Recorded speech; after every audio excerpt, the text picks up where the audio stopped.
Kelanchal times, हर खबर पर हमारी नजर। नमस्कार, स्वागत है आप सभी का केलांचल टाइम्स में। मैं हूं आपके साथ मानसी त्यागी। रुक करते हैं इस वक्त की तमाम बड़ी खबरों पर। भारतीय क्रिकेट टीम के कप्तान रोहित शर्मा ने आईसीसी क्रिकेट विश्व कप में इतिहास रच दिया है। रोहित ने न्यूजीलैंड के खिलाफ सेमीफाइनल मुकाबले में तीसरा छक्का जड़ते ही अपना नाम, अपनी बड़ी उपलब्धि दर्ज कर ली है। उन्होंने इस दौरान वेस्टइंडीज के विस्फोटक ओपनर क्रिस गेल के रिकॉर्ड को तोड़ दिया है। रोहित विश्व कप में यह कारनामा करने वाले दुनिया के पहले बैटर बन गए हैं। क्रिकेट में हिटमैन के नाम से famous Rohit Sharma ICC cricket विश्व कप के इतिहास में 50 छक्के जड़ने वाले पहले बैटर बन गए हैं। उन्होंने मुंबई के वानखेड़े स्टेडियम में न्यूजीलैंड के खिलाफ पारी के 5वें ओवर की दूसरी गेंद पर ट्रेंट बोल्ट पर छक्का जड़ विश्व कप में 6 का अर्धशतक पूरा किया है। इससे पहले यह रिकॉर्ड क्रिस गेल के नाम था। गेल ने विश्व कप में कुल 49 छक्के लगाए हैं। इस लिस्ट में तीसरे नंबर पर ऑस्ट्रेलिया के गेलन मैक्सवेल है। मैक्सवेल अभी तक 43 छक्के जड़ चुके हैं, जबकि एबी डिविलियर्स के नाम विश्व कप में 37 और डेविड वार्नर के नाम भी 37 छक्के दर्ज हैं। दाएं हाथ के बैटर रोहित शर्मा किसी एक विश्व कप में भी सर्वाधिक छक्के जड़ने वाले बल्लेबाज बन गए हैं। रोहित इस विश्व कप में 27 छक्के जड़ चुके हैं। इस दौरान भी रोहित ने गेल का रिकॉर्ड धराशायी किया है। गेल ने 2015 विश्व कप में कुल 26 छक्के जड़े थे। वहीं 2019 के विश्व कप में इयोन मॉर्गन ने 22 छक्के, इस विश्व कप में मैक्सवेल की 22 छक्के जड़ चुके हैं, जबकि एबी डिविलियर्स ने 2015 के विश्व कप में 21 छक्के लगाए थे। साउथ अफ्रीका के अनुभवी विकेटकीपर क्विंटन डी कॉक इस विश्व कप में 21 छक्के जड़ चुके हैं। 36 वर्षीय रोहित शर्मा ने न्यूजीलैंड के खिलाफ 3 रन से अपना अर्धशतक चूक गए। 47 रनों के निजी स्कोर से पैसिव टीम सऊदी ने कप्तान केन विलियमसन के हाथों कैच कराया। रोहित ने 29 गेंदों पर 4 चौके और 4 छक्के लगाए। तो वहीं मौजूदा विश्व कप में 500 से ज्यादा रन बना चुके हैं। इससे पहले रोहित ने सेमीफाइनल में टॉस जीतकर पहले बैटिंग का फैसला लिया। भारत को इस मुकाबले में रोहित और शुभमन गिल की ओपनिंग जोड़ी ने धमाकेदार शुरुआत दिलाई। बिहार में यादवों के 14% वोट बैंक को लेकर सियासत तेज हो गई है। वैसे तो बिहार में यादव वोट बैंक को आरजेडी का मजबूत खेमा माना जाता है, लेकिन अब बीजेपी भी इस वोट बैंक पर निशाना साध चुकी है। इसी की शुरुआत गोवर्धन पूजा से बीजेपी ने कर दी है। मंगलवार को बीजेपी के नेता और केंद्रीय राज्य मंत्री नित्यानंद राय ने लालू यादव पर बड़ा हमला बोला था, जिसके जवाब में लालू यादव ने भी पलटवार करते हुए गंभीर आरोप लगा दिए हैं, चुनौती भी दे डाली। केंद्रीय मंत्री नित्यानंद राय ने लालू यादव पर बड़ा हमला बोलते हुए कहा कि लालू यादव को हम चुनौती देते हैं। लालू जी के बेटे तेजस्वी यादव के राघोपुर में भी हमें चर्चा करने को तैयार है कि कौन गो की हत्या करवाता है और कौन गो सेवक है। राय ने कहा कि आरोप लगा देने भर से कुछ नहीं होता, इसे साबित भी करना होता है। मैं और मेरा परिवार बचपन से ही गो पालक रहे हैं। नित्यानंद राय ने लालू यादव के उस आरोप पर भी पलटवार किया जब लालू यादव ने कहा था कि मैं अपनी पत्नी को नहीं तो क्या उनकी पत्नी को मुख्यमंत्री बनाता।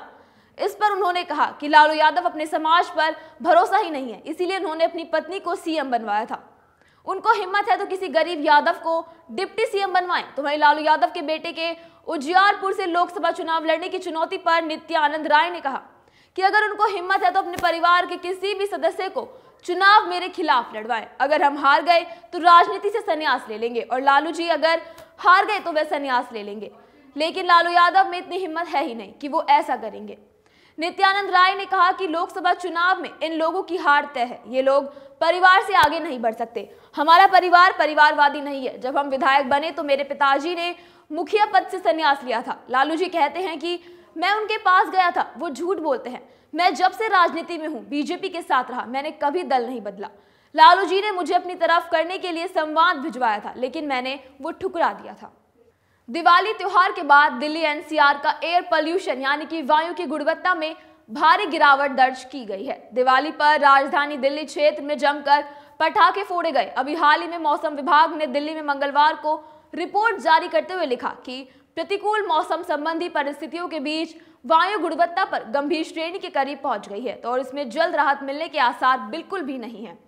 राष्ट्रीय राजधानी का 24 घंटे का वायु गुणवत्ता सूचकांक AQI शाम 4 बजे 357 दर्ज किया गया था, जो सोमवार को 358 और रविवार को 218 था।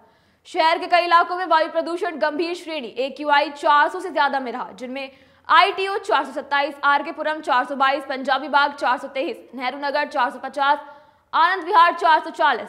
रिपोर्ट्स के अनुसार पड़ोसी राज्य उत्तर प्रदेश के गाजियाबाद में AQI 356, ग्रेटर नोएडा में 348, नोएडा में 364, हरियाणा के गुरुग्राम में 386 और फरीदाबाद में 384 रहा।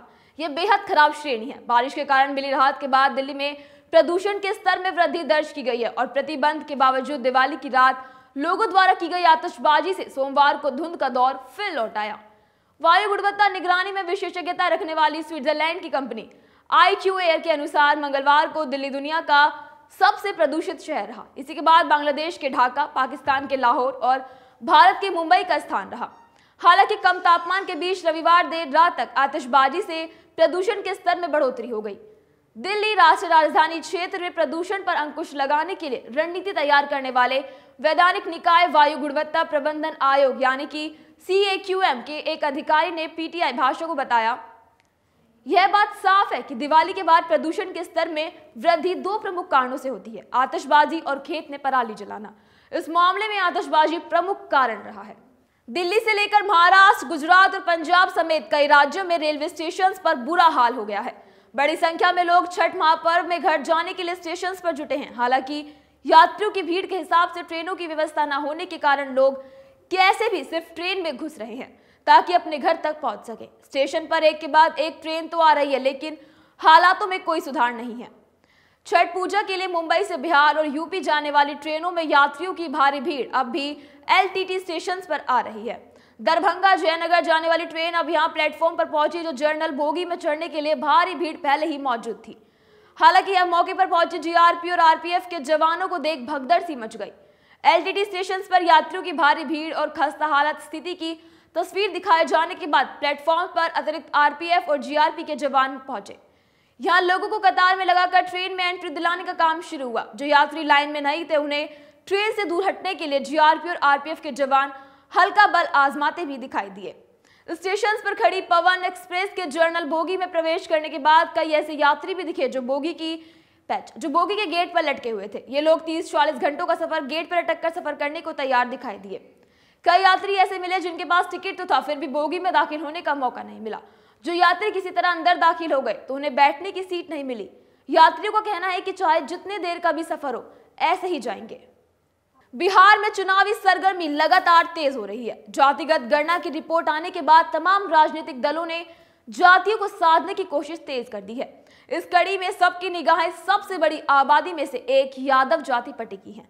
वैसे तो यादव वोट बैंक लालू यादव की पार्टी राजद का माना जाता रहा है, लेकिन अब बीजेपी इसमें सेंधमारी करना चाहती है। यादव वोट बैंक को अपने पाले में करने की कवायद में बीजेपी ने मंगलवार 14 नवंबर को गोवर्धन पूजा का आयोजन किया था। इस कार्यक्रम में 21,000 से अधिक यदुवंशियों ने बीजेपी का कमल थामा। इसमें लालू यादव बेचैन हो गए और उन्होंने बीजेपी पर जबरदस्त हमला बोल दिया। बिहार बीजेपी के दिग्गज नेता और केंद्रीय गृह मंत्री नित्यानंद राय ने इस कार्यक्रम का आयोजन किया था, लिहाजा लालू यादव के निशाने पर सबसे ज्यादा नित्यानंद राय ही रहे। नित्यानंद राय पर हमला करते हुए लालू यादव ने कहा कि अगर राबड़ी देवी को मुख्यमंत्री नहीं बनाता तो क्या उसकी बीवी को बिहार का CM बनाता। बता दें कि नित्यानंद राय ने पहले लालू यादव पर आरोप लगाया था कि उन्हें यादव समाज से कोई मतलब नहीं, वो सिर्फ अपने परिवार को आगे बढ़ाने में लगे हैं और आगे बढ़ाना चाहते हैं। नित्यानंद राय ने कहा था कि लालू यादव को पार्टी में ऐसा कोई नेता नजर नहीं आया था जिसे मुख्यमंत्री बना देते।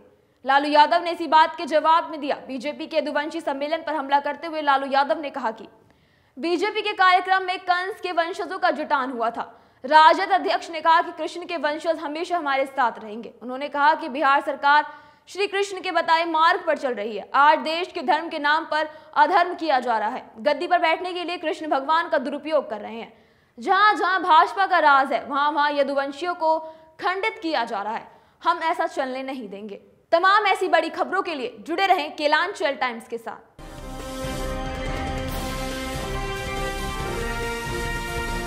केलांचल टाइम्स, हर खबर पर हमारी नजर।